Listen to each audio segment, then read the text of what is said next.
I love it. And nobody sang in my theater, but I really wanted to. But the universe only gave me one working nostril at the moment, so consider yourself lucky.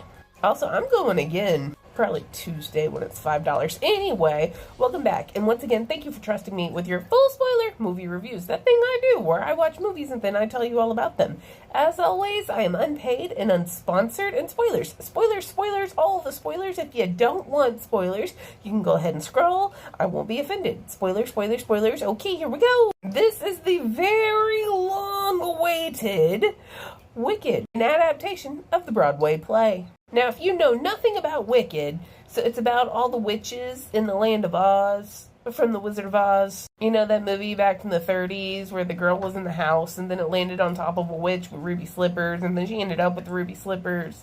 And then a green witch was like trying to get her. She had to go on an adventure. That Wizard of Oz. Anyways, so what's this about? Only mere hours after Dorothy threw some water on the Wicked Witch and she melted to death, does the news spread across the land, particularly in Munchkin Land. And the Munchkins have been waiting for this day because apparently they had like one of those Burning Man effigies of the fucking Wicked Witch just somewhere in storage. So as soon as she died, they could pull it out and light it on fire. And Glinda comes out of nowhere in her bubble, and she's the one that torched it. Like, while singing a song. Then one of the Munchkins was like, so the rumor is y'all used to be friends. What's up with that? And Glinda was all like, well, I used to know her. I can't believe I wasn't doing this correctly up until now. So Glinda starts telling the story. Way down yonder on the Chattahoochee, Elphaba's mom had an affair and got pregnant from said affair. And you know, obviously her husband thought it was his until she came out green. Actually, I think he still thought she was his. Either way, he was really weirded out by her being green, and he got mad and told them to take her away. So the bear, that was a nanny, took care of her. I mean, like, she still lived in the house and everything, but she was not liked by her dad at all. Also, the mom's OBGYN, some kind of animal. I can't remember what animal that. I want to say a goat. Which just proves in this universe, animals can have both MDs and PhDs. But we'll come back to questions. I have a lot of them. Okay, so a few years goes by, and they get pregnant again. Well, her dad is so adamant that the next baby is not going to come out green, he forces his wife to eat, like, these milk flowers or whatever, but apparently they're really fucking toxic to pregnancy and caused premature labor, and it killed the mom, and Elphaba's sister, I think her name is Nessa? Like, the way it was written on screen looked like Nursa, but I think they said it sounded like Nessa. That's the only reason I'm confused. So she was born early. She is paraplegic, though. So Elphaba's pretty much like the scapegoat of the family. If anything goes wrong, it's her fault. Well, fast forward, and it's time to go to college. Except Elphaba's not going to college. Her sister is. She rode on the boat so that she could see her sister off to go to college, where Glinda is also attending. But at the time, she was Galinda. Well, their dad was like, Elphaba, you need to stay here and make sure your sister gets settled in. Even though you're not enrolled here, we expect you to have a dorm room. And Elphaba's like, okay. So she's walking along with her sister. Now, here's the thing. Elphaba is the only green person in apparently all of Oz. That we know of so far, at least. So obviously, she's getting some stares. And Galinda is the only one that's willing to say anything. She's like, oh, you're green. And Elphaba's like, yeah. Anyways, the sisters are pushing forward, and one of the school, I guess, caretakers, I don't really know what she does, is, like, coming down and talking to them too much, and she's, like, trying to push, Nessa's wheelchair, even though Nessa doesn't want help. Like, explicitly says stop, and the lady was all like, here, I'm gonna take you all the way to your room, and it's pissing Elphaba off, and when she gets pissed off, her magic works. All of these, like, chairs and shit start moving around and flying around, and it freaks everybody out, because I guess this just doesn't happen very often. But Michelle Yeoh, who's, like, a sorceress kind of lady professor, sees it, and she's like, oh, shit, I gotta have this. So she goes downstairs and talks Elphaba into basically enrolling, more or less, in, like, this private seminar that she teaches so that she could be a full witch. And also, Galinda wanted to be in this program. But Michelle Yeoh was like, absolutely not. But Elphaba can room with you, even though you were supposed to have a private room. So now classes have started, and one of the professors is a goat, and he teaches history. And come to find out, that Oz was, like, founded by animals. But then he flips a board and it says animals are supposed to be seen and not heard. And he dismisses class because that's like a hate crime. But Elphaba and the goat have a really sweet moment because they're both different. So then she's doing her weird tutoring thing with Michelle Yeoh and trying to make a coin levitate, but she ends up, like, throwing it kind of sort of with her levitation. Like, she's still learning. She can't really control it. Well, then one day, Elphaba sees the goat professor. He's, like, going down the street and, like, walking off into the woods. And she's like, where the fuck is he going? So she follows him. And it turns out that he's having this meeting with all the other animal professors. There's some fuckery going on about them not wanting animals to talk or teach. And they're trying to figure out how to stop that. And Elphaba has, like, this vision of the goat professor in a cage. And up until now, she doesn't know that cages exist. And it freaks her out. Well, she starts walking back towards the school, and there's a guy on a horse. His name is Pontiac Fiero. He's kind of an ass, but he's a handsome ass. And he's the new transfer student. Well, he's smitten with Elphaba. Elphaba's like, towards him initially. Then when he gets to school, he's all like, ooh, Glinda. And Glinda's all like, ooh, Fiero. And apparently he's like a bad boy and likes to do bad boy things off campus. And they want to go to like a ball, bar, dance, whatever you want to call it, nightclub, where you're supposed to get super dressed up in like ball gowns and shit, right? Well, at the same time, Glinda and Fiero are like all smitten for each other. This guy, Bach, who's Ariana Grande's boyfriend that looks like the dummy from Mad TV. He's all like, Glinda, let's go out. And she's like, I'm not really into you, but you should ask out Nessa. It would make me really happy. So he asks out Nessa. And Nessa's all happy and excited because Nessa's never had a date before. And Nessa tells Elphaba, okay, you need to stop being mean to Glinda because Glinda's the one who set me and Bach up. And I would like to do something nice for her. And Elphaba's like, all right, bet, against my better judgment. So she goes to Michelle Yeoh and tells Michelle Yeoh that she's not going to continue doing any more of her witchy stuff unless Galinda can be part of it.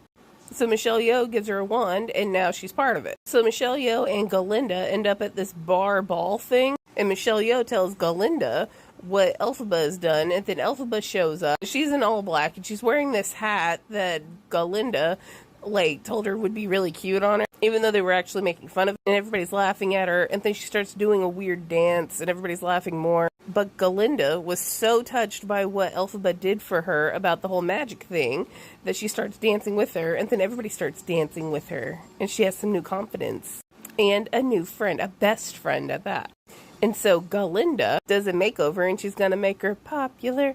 She's gonna be popular. So now Elphaba's got some newfound confidence, and we love that. Well, now it's back to the Goat Man's class, and he's like, well, it's my last day, because somebody decided that animals can't fucking teach anymore. And some cops came and took him away. And then another man, who I guess is the new professor, came through a side door and showed them a tiger, or a leopard cub? Some sort of cat cub in a cage. And it made me really sad.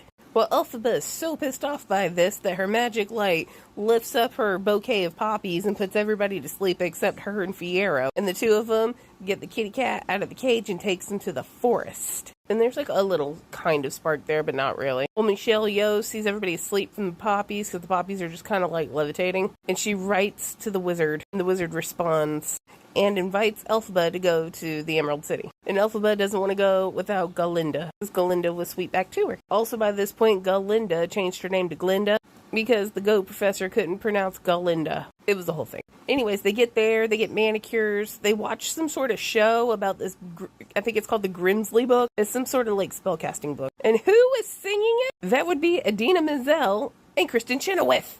But then they go to meet the wizard, and he talks with this giant head thing, and then he does some sort of Walt Disney shit, and Michelle Yeoh reappears, and they have Elphaba read from this book, which is in fact the Grimsley, and it causes all the monkeys in the monkey army to grow wings, and that's where the flying monkeys come from. Well, Elphaba figures out that they're evil, but she's still the Grimsley, and they take off. And she learns to fly. And she flies off into the western sky. And then it says, to be continued. The end. Go to part 2 to find out my thoughts, because holy shit, this took a lot of time. It's never gonna bring me. You thought I was gonna say down, didn't you? Yeah, we're not doing that. Anyway, did I like it? Fuck yeah, I liked it. The costumes were out of this fucking world. The acting, stupendous. The music was gorgeous, and the dancing was fucking phenomenal. But here's the thing, and I'm going to bring it up like I bring it up every time. And I'm not going to shut up about it because I don't understand how it's getting worse. I'm not super overly impressed with the CGI. So the thing being is, all of that makes up this movie is great, but this movie is great in the same way that 2010 Alice in Wonderland movie was great. Great costumes, great acting, we all know the story, but the CGI is kind of off-putting. And it might just be a me thing. I just feel like when it comes to high fantasy like this, and especially with a Broadway play, it's going to benefit more from practical effects. The giant talking head, had that been like a big ass piece that was working puppeteer, oh my god. And it might, I don't think it was, it didn't look like it, but it could have been, I guess. Or the train, or any of that stuff. And then the other problem you're going to run into is that it is not a movie that can stand on its own. Like, if you went into this not knowing that this is just the first act of a play, you're going to be super confused and probably really angry. Candy, how the hell would they not know it's a play? People have been talking about that. I sat next to a woman tonight who didn't know this was part of The Wizard of Oz. So it feels more like a really long episode than it does a movie. And so for me, that's why it's not getting like the perfect movie award. I love this. I had a fun time. I just don't think it was perfect. Now, questions, comments, and concerns. Number 1, for the animal to be an OBGYN, how did it pass medical school? I mean, you could argue that it's a midwife, but you would think they would have to sew like an episiotomy or something. Or even to be able to cut one, like you would have to have fingers. They did not. And I don't know if a nurse can do stitches. Now, the fact that Elphaba is green. The entire land of Oz, from what I can figure out in this movie, was founded on talking animals. Now, how many people actually know that in the land of Oz? I am not entirely clear on, because it sounds like they're trying to erase history, but it's also being taught in that college, so I don't know who knows and who doesn't know that the animals founded the land of Oz. The talking animals also seem to have all the jobs, kind of like in the Flintstones, so they know the animals talk. This is not like an abnormal thing in the city or in the land of Oz. So you have talking animals. You have magic, witches and shit, but a green girl is a problem? Bears are raising children, but a green girl freaks people out. Somewhere not far from there are live trees that throw apples at you if you try to eat them without permission. Green people should not be a problem. Question number 3. So I spent most of the movie trying to figure out who the nail tech in the land of Oz is, because everybody had fantastic nails, okay? You had Galinda over here with a beautiful squoval French tip. You had Elphaba over here with some coffin nails that were like a dark green. They looked fabulous. Shell O was over there with her funny bunny, or maybe it was Bubble Bath. It looked more like Bubble Bath. I was like, damn, the land of Oz really does have great manicurists. And they even got a manicure when they got to the Emerald City. They take their nail game very seriously in Oz. But that does, in fact, lead me to a thought, especially with Elphaba, because she has the coffin nails. I'm assuming they're acrylics? Actually, with the length all of their nails lasted throughout the fucking movie, I think they're all acrylics, which means all the characters have acrylics. For there to be acrylics, there has to be some sort of plastics factory nearby. And I'm kind of wondering what industrial plants in the land of Oz looks like. And also, what kind of animal is the petroleum made out of to make the plastic in the land of Oz? Oh, and then my complaint. So the cafeteria, instead of having regular plates, they're like gold and they've got handles and little feet on them, but they're not plates. They look like these little, like, I want to call them charger bowl things that you put in the middle of your coffee table, and you put the candles and your remotes on it so you don't lose your remotes. That's not a plate. Why are we using them like that? It looks like you got them at the Ross Dress for Less. Which they also had these cups at the bar ball thing that looked like they were also from TJ Maxx. So, because of all of this, I'm giving it a 9.5 out of 10. And I think that's fair. 9.5. Okay, bye.